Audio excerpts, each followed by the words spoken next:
लग्नाच्या शुभमुहूर्तापूर्वी घरात प्रथम सुरू होणारी परंपरा म्हणजे देवकार्य।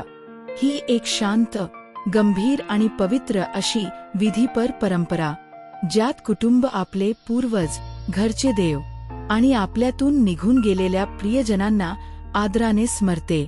देवकार्य म्हणजे केवळ एक जेवण नाही, तर कुटुंबाच्या मनातील कृतज्ञता, स्मरण आणि आशीर्वादांची विनम्र अर्पण आहे। या दिवशी बनवलं जाणारं जेवण साधं असतं, पण मनापासून बनवलं जातं। सुक्या कोळंबीची पारंपरिक कालवण, ताजे भात, तळलेली मासळी, उकडलेलं चणे आणि गोड केळं हीच देवकार्याची थाळी। आणि शेवटी असतं आमचं खास गोड वोन, गूळ, चणे आणि पिकलेल्या केळ्यांचं हे गोड पदार्थ देवकार्याला एक मधुर पूर्णविराम देतं।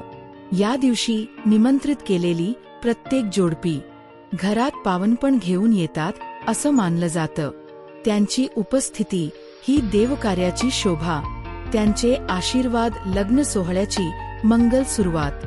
कृतज्ञतेच्या भावनेने प्रत्येक जोडप्याला एक छोटंस भेटवस्तू दिली जाते, त्यांच्या सदिच्छा, आशीर्वाद आणि उपस्थितीचा आदर म्हणून। देवकार्य ही फक्त एक परंपरा नाही, तर ती लग्नाच्या तयारीची आत्मा आहे।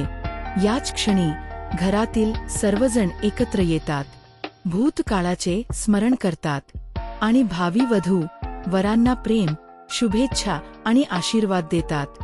प्रत्येक लग्नाची सुरुवात अशीच असावी, कृतज्ञतेने, प्रार्थनेने आणि प्रेमाने।